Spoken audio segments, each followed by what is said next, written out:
Pessoal, hoje nós vamos falar sobre um verdadeiro dinossauro.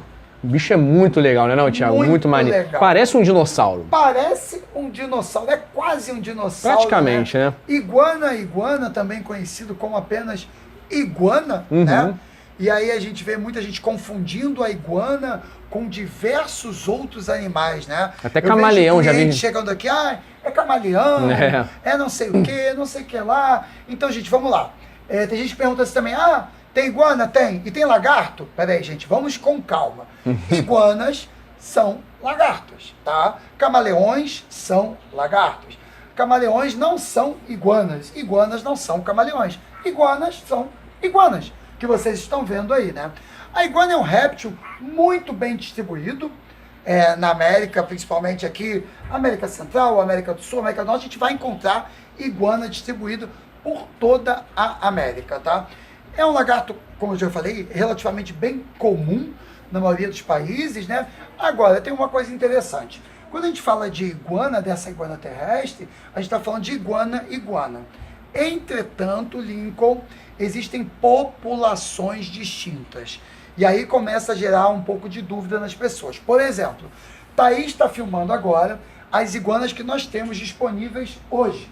Essas são as iguanas nordestinas, ou padrão Nordeste. Certo. A gente vai encontrar aqui no Brasil também as iguanas amazônicas, ou padrão amazônico, e as iguanas El Salvador, ou padrão El Salvador. Como eu já falei, a gente está falando da mesma espécie, iguana. Certo. Só que de populações diferentes. Então, como eu falo de populações diferentes, a gente vai ter algumas características diferentes de um animal para o outro. Falando dessas três populações, a iguana nordestina, que é o bicho que vocês estão vendo aqui, é provavelmente a que vai ficar menor de todas as iguanas, né? Quando a gente fala de iguanas em geral, a gente está falando de um bicho aí que pode chegar a 1,60 m até 1,80 m, da ponta do focinho até a ponta da cauda. É grande. Sendo que 2/3 disso praticamente é cauda, tá? O corpo é a parte menor. A iguana nordestina vai ficar bem menor do que isso. Muito que menor. é o caso dessa daqui. Dessa daqui, mas lembrando que vocês estão vendo filhotes que vão ficar bem maiores do que isso. Mas comparando com a iguana amazônica e com a iguana El Salvador, essa vai ficar menor. Uma outra característica da iguana nordestina que você vai observar, se a Thaís mostrar a última iguana lá de cima, por exemplo, ela vai ver que é um bicho que está mais amarronzado, mais acinzentado. As iguanas nordestinas têm a tendência de, conforme elas vão amadurecendo, elas vão envelhecendo, a mudar um pouco do verde para o marrom, o cinza, ficando predominantemente dessa cor. Aí vai ter gente que vai falar que é feio, vai ter gente que vai falar que é bonito. Gosto é gosto. Com certeza. Mas ela provavelmente não vai ser mais verde. Verdinha, não vai. Tá? Iguana padrão amazônico. É um bicho de tamanho intermediário, fica geralmente maior do que a iguana nordestina, menor que a El Salvador. Lembrando que existem indivíduos que podem mudar de característica, ficar um pouco maior ou menor, não existe muito um padrão, porque cada indivíduo é um indivíduo, mas no geral, a iguana amazônica, tamanho intermediário, e a maioria dos indivíduos vai ficar de tom mais verde, tá? Que é o que o pessoal geralmente gosta mais, né? Iguana El Salvador. A gente está falando aí da maior das iguanas terrestres, né? A gente está falando também de bicho que aí você vai ter alaranjado, avermelhado, azulado, vai ter, não é azul, mas azulado, vai ter verde, você vai encontrar uma maior variedade de cores do padrão El Salvador. Muita gente diz que as iguanas mais bonitas são as iguanas padrão El Salvador, porque são animais maiores, mais robustos e que tem uma coloração, no geral, mais atraente. Nessa idade ainda é um pouquinho mais difícil diferenciar machos de fêmeas, tá? Quanto mais novo, mais difícil, mas iguanas possuem dimorfismo sexual. Você consegue identificar os animais maduros, quem é macho e quem é fêmea, tá? Por diversas questões, existem os poros femorais, mas existem coisas muito mais objetivas, né? Por exemplo, a barbela, tá vendo? Ele se assusta um pouco às vezes. A barbela, que é esse papo que fica aqui embaixo da cabeça do animal, esse papinho, né? A barbela do macho é muito maior que a barbela da fêmea. Esses espinhos, entre aspas, dorsais, esses espinhos, esse serrilhado que tem desde ali a região da cabeça, passando pelas costas até a cauda do animal, do macho, esses espinhos dorsais são maiores que os da fêmea. Vocês vão ver que tem uma espécie de uma bolinha aqui na lateral da cabeça da iguana. Essa bolinha do macho é muito maior, muito mais marcada, muito mais proeminente do que na da fêmea. E um outro ponto é que machos de iguana são, sim, maiores do que as fêmeas, tá? Existe essa diferença de tamanho. Iguanas são animais territorialistas, então eu geralmente recomendo 2 fêmeas juntas, um macho com algumas fêmeas se for o caso, mas a gente precisa lembrar que, como eu já falei, são animais que ficam muito grandes. E se ficam muito grandes e você vai ter um ou mais bichos, você precisa de um terrário adequado. E aí que começam as perguntas, né? Tiago, então eu posso ter uma iguana como animal de estimação? Sim, você pode, desde que você adquira num local que comercialize esse animal de origem legal. Sim. Iguana não é considerado doméstico pela legislação, igual cachorro e gato. Tem que ser microchipada, tem que ter certificado de origem, nota fiscal, licença de transporte, toda a documentação obrigatória para você ter o animal. Comprou o animal? Beleza, você vai ter que ter o recinto para o animal. Só para vocês terem ideia, hoje a gente está aqui com 5 filhotes, tá? Não são animais muito pequenos, mas são 5 filhotes. Esse terrário dá para manter o animal por algum tempo, mas não para a vida toda, claro. 1,20 por 50 por 50. Eu acho que é um bom tamanho de terrário para você ficar aí provavelmente mais de ano sem problema com o animal, tá bom? 1,20, 60, 60, 50, 50, desculpa. Quanto maior, melhor. Ah, mas e lá na frente, qual vai ser o tamanho? Na boa, o que eu indico, o ideal, estilo galinheiro. Você tem uma área externa na tua casa, bota aquela tela, uma área coberta, uma área descoberta para pegar sol, uma área protegida da chuva. O bicho precisa de sol, tá? Tanto que aqui, ó, a gente tá em ambiente interno, não tem sol. Mas, Thiago, você precisa de sol e não tem sol? Você está fazendo mal ao bicho? Não. Eu tenho aqui uma lâmpada emissora de raio ultravioleta B. O raio ultravioleta B, ele é fundamental para a síntese de vitamina D, e é essa vitamina D que vai auxiliar na fixação do cálcio nos ossos do animal. Ou seja, ele é fundamental para que o animal não tenha doenças osteometabólicas. E essa lâmpada aqui é uma lâmpada de emissão de raio ultravioleta A e basicamente calor. A iguana precisa estar aquecida. Réptil é um animal ectotérmico, animal de sangue frio. A temperatura do corpo do réptil é a temperatura do ambiente. Bicho frio fica letárgico, fica lento, pode adoecer, não metaboliza direito, bem o alimento, não come, perde o apetite. Então ela precisa ter um ponto de calor e um ponto para ficar mais fresquinho. Iguanas são animais arborícolas. Então, apesar de você encontrar iguana na natureza andando pelo chão, no geral, elas estão muito mais tempo localizadas nas árvores. Então, por isso, terrários mais altos são mais legais. Coisas que façam com que ela possa escalar. Elas gostam, vão perceber, que quem vier aqui na loja com frequência percebe isso, quem vem aqui na loja percebe, que a maioria do tempo elas estão penduradas e não no solo. Sim. Tá? Por isso você pode utilizar, por exemplo, um comedor suspenso, que nem tem ali com ração específica para iguana. Nesse caso é a ração da Megazoo, de iguana, existe ração industrializada. Eu não gosto de dar só ração. E aí a gente entra na questão da dieta do animal, né? A dieta da iguana, ela é 100% herbívora, tá? No passado acreditava-se que esse animal tinha um hábito de comer proteína, de comer insetos, quando filhote, e depois isso acabava. Por quê? Tem um estudo que estudava o conteúdo estomacal dos filhotes de iguana e encontraram algumas larvinhas.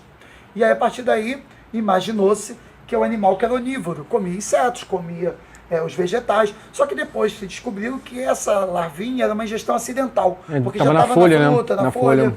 Então, qual é a base da dieta da iguana? Verduras, folhas escuras. A gente alimenta as iguanas todo dia, tá? Então, eu evito alface, porque alface é pobre nutricionalmente e tem muita água. Então, couve, agrião, chicória, rúcula, espinafre, almeirão, variabilidade. Gente, a gente falou pelo menos 6, 7 verduras aqui. É quase uma dieta de jabuti, né? Muito semelhante nesse aspecto. Só que no caso de jabuti é onívoro. Você privilegia folhas, um pouco de legumes e um pouco menos de frutas. Só que quando eu falo da dieta de jabuti, o jabuti é oportunista. Em algum momento da vida dele, ele está caminhando pela floresta, ele encontra uma carcaça de uma ave, de um roedor, e ele se alimenta dessa carcaça. Então tem um pouquinho de proteína na dieta do jabuti. Aqui a gente não oferece proteína animal, não oferece inseto. É exclusivamente vegetal. Então, no caso, a pessoa que tem um jabuti em casa pode servir os mesmos nutrientes ali, tipo verduras, em quase todos legumes, os casos, né? sim, exatamente. Vai focar nas verduras, um pouco também de legumes e menos um pouco, no caso, das frutas, tá? Eu sempre opto por um substrato, aqui eu estou usando chips de coco, né? Eu sempre opto por um substrato maior, para que o animal, na hora que estiver comendo, e por isso que eu uso um comedouro, ele não faça a ingestão acidental do substrato.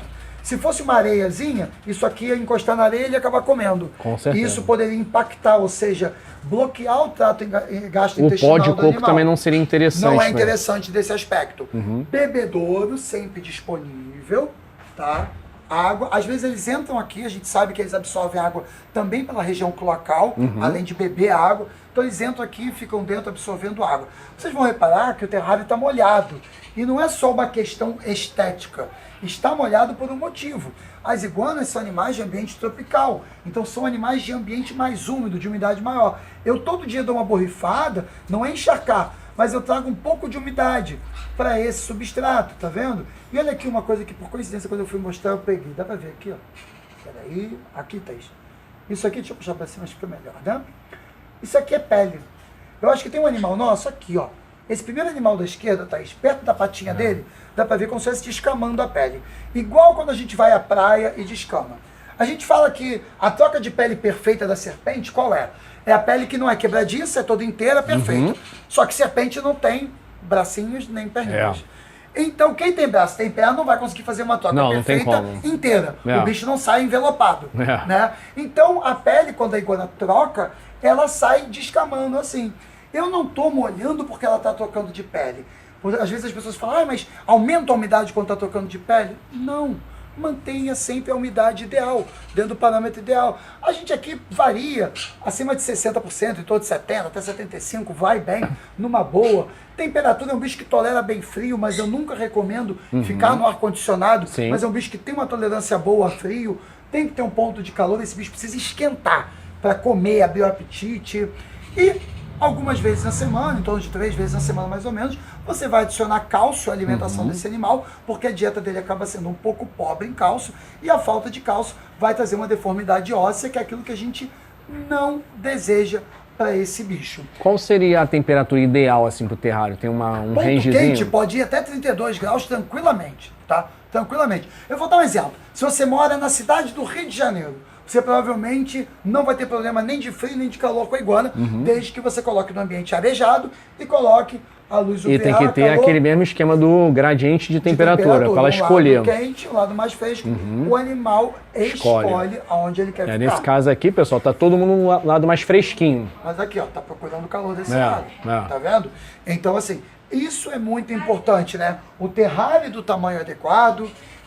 Percebam que eu coloco decoração. Ai, mas Thiago, você coloca uma decoração artificial aí. Sim, eu coloco decoração artificial, por quê? É mais seguro no caso da iguana. A iguana, ela é herbívora, como eu falei. Muitas plantas são tóxicas. Planta clássica que todo mundo tem em casa que é tóxica. Jiboia. Jiboia, comigo ninguém pode. Comigo ninguém pode. Lírio da paz, que é aquela plantinha verde que sai uma folhinha, uma florzinha branca. Então, assim, não sabe se o bicho pode ingerir com segurança. O melhor é planta plástica. O bicho não vai comer, ele não se interessa, ele entende que ele não é alimento, diferente às vezes do que acontece com o jabuti, que é muito curioso, tenta beliscar tudo. É muito de boa nesse sentido. E aí você traz segurança e um ambiente mais cômodo para o animal. É horrível para o bicho, substrato, bebedouro, comedouro, lâmpada, mas tem tudo que ele precisa. Só que o ambiente está estéril. Você precisa criar barreiras visuais. Por isso que a gente bota esse cipó, a gente vende aqui de diversos tamanhos. É o famoso enriquecimento ambiental. Exato. Você precisa trazer um ambiente que forneça ao animal sensação de segurança. Tá? Como é que a iguana como pet?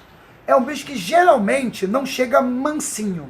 Tá? É um bicho que geralmente chega não gostando de ficar na mão, é um bicho que pode pegar a cauda, a iguana usa a cauda como proteção.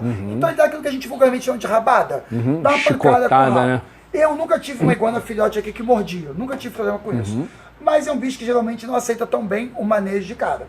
Então eu vou pegar uma para vocês, vocês vão ver que eu não fico enrolando muito. Porque se eu ficar me aproximando lentamente, o bicho pode se sentir ameaçado, pode tentar dar uma corrida. Então o que eu faço, na verdade, é chegar e já pegar logo. Pegar, né? Tá. Ela vai, vocês vão ver nitidamente, eu não estou apertando, eu só estou tentando mantê-la na minha mão.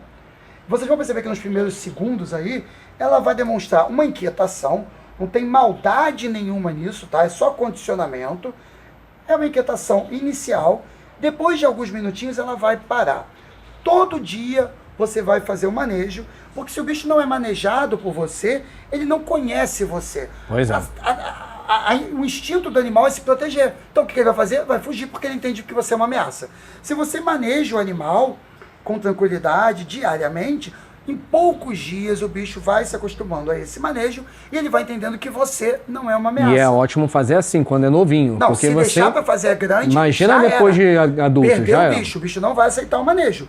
E também você não vai chegar na loja... vai ser até traumático com um pro bicho bicho. super... que ainda está assustado, mudando de ambiente. Ah, eu vi uma pessoa que anda com a iguana no ombro, vai colocar no ombro, vai cair no chão e se machucar. Entendeu? A iguana tem uma cauda muito alongada. Muito cuidado com a ponta da cauda, para não quebrar. Na natureza, a maioria das iguanas não tem a ponta da cauda. Porque o predador ataca, elas usam como proteção, elas se jogam. Mas aqui em cativeiro, todos os animais chegam de boa. Mas assim, também pode acontecer algum acidente se você não se precaver. Deixa eu mostrar uma coisinha aqui. Dá para ver um relevozinho aqui, ó. Pera aí. Deixa eu mostrar aqui. Tá vendo aqui um relevozinho? É que toda vez que eu mexo nela, ela vai ter a tendência de movimentar. Aqui. Isso é um microchip. Bem aqui, onde eu tô passando a mão. Dá pra ver aqui? Mais escurinho. Sim, sim. É um microchip que ele é subcutâneo. Todos esses animais são microchipados, como eu falei. Tá vendo? Esse é um bicho que já tá ficando bem amarronzado, tá vendo? Já tá maiorzinho. Ela vai tranquila, é só uma questão de costume. Ela não tá desesperada, se debatendo, nada disso. Só que, nitidamente, ela ainda não se sente confortável ao manuseio. A unha do filhote é fininha, às vezes fica presa na mão, gera um incômodo, mas nada demais, tá? É fato, sim, tá? Eu gosto de deixar tudo muito bem claro, que existem registros de alguns machos que ficam bem arredios, beirando o agressivo, quando amadurecem sexualmente, tá? Isso pode acontecer. A gente, às vezes, idealiza tudo como se fosse um cachorrinho fofinho para sempre. Não é. Os animais são diferentes, os animais têm temperamentos diferentes. Então, assim, é um bicho que a gente tem alguns casos de animais que amadurecem sexualmente, o bicho se enche, tá lá no pico da ebulição dos hormônios, período reprodutivo, o bicho agressivo pode acabar mordendo, pode acontecer. Mas, no geral, esses animais, quando são cuidados, né, desde pequenos, vai fazer uma boquinha ali, geralmente eles comem mais de manhã. Eu achei que ele ia querer sair. Não, eles são bem de boa. Pega logo um pedação, que é mais difícil de comer. Mas, no geral, são animais que ficam bem de boa. Qual é a expectativa de vida? 15 a 20 anos sob os cuidados humanos. Um bom tempo. É um bicho que vive bem, né? 15 a 20 anos aí. É bem tranquilo em relação a isso.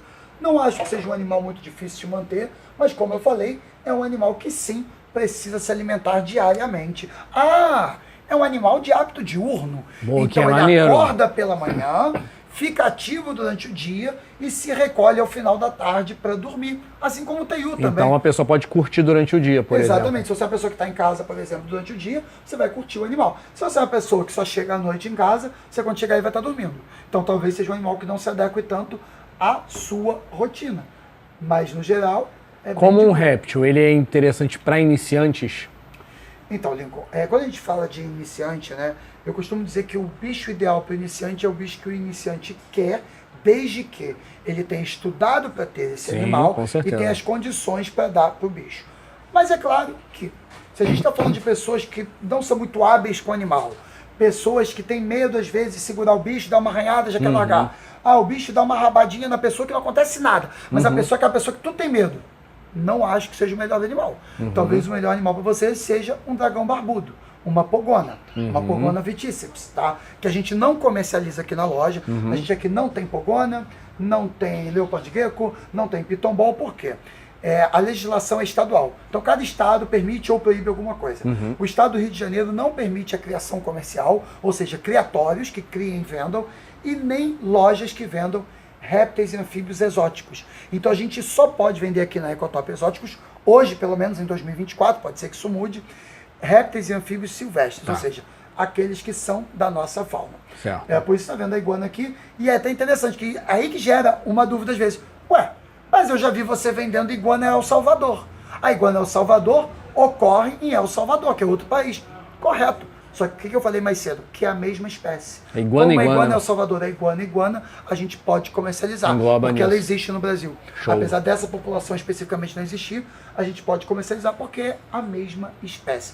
Então não tem nenhum problema quanto a isso. Show de bola. Olha lá que bonitinho. Então, Eles são bem legais, cara. São bichinhos bem legais mesmo, assim.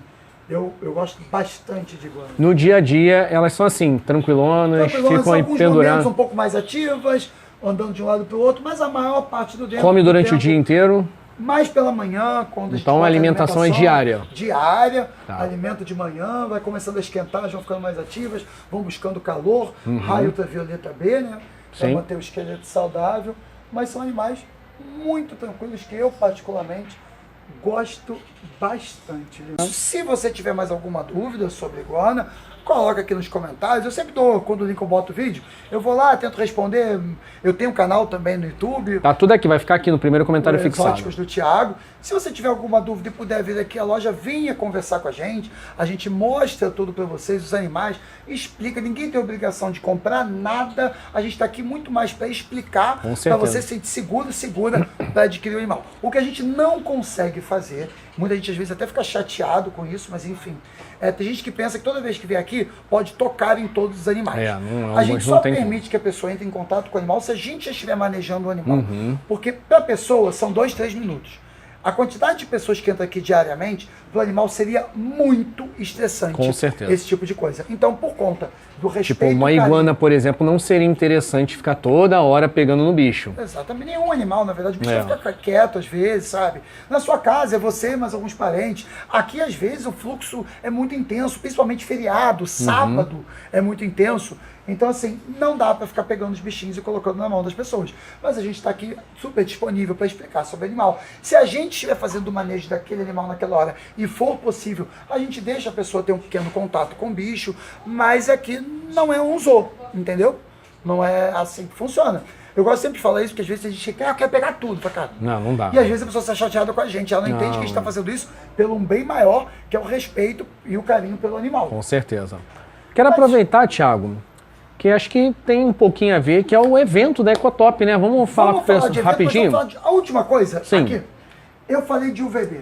Sim. Lincoln, não estou falando para iguana agora, estou falando para tudo. Tá.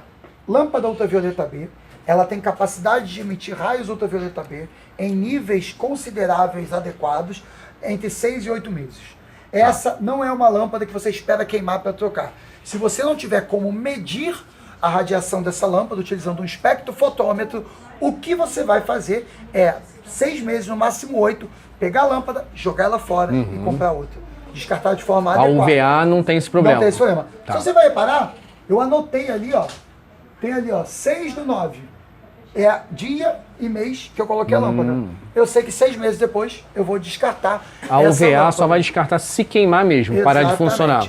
Um minuto, eu vou correr aqui rapidamente e vou voltar para mostrar para você que a gente também tem. Isso não é um espectrofotômetro. A melhor forma de você medir a emissão de raio ultravioleta é com o espectrofotômetro, que vai te dar o valor matemático, numérico.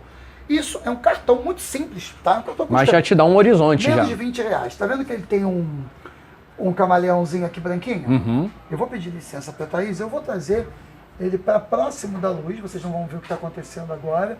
Eu vou deixar alguns segundos e aí eu vou trazê-lo. Quando eu trouxer, eu quero que vocês reparem na cor do cartão. Dá uma olhadinha na cor, vê se você consegue ver aqui.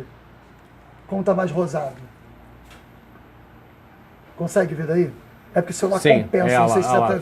Ficou um pouco. Quanto mais rosado, mais roxinho, maior é o nível de E emissão. esse cartãozinho tem de uma raio validade, um ultravioleta tempo de B. uso dele? Ele dá para usar bastante. Ele tem aqui a informação da quantidade de vezes que você consegue usar.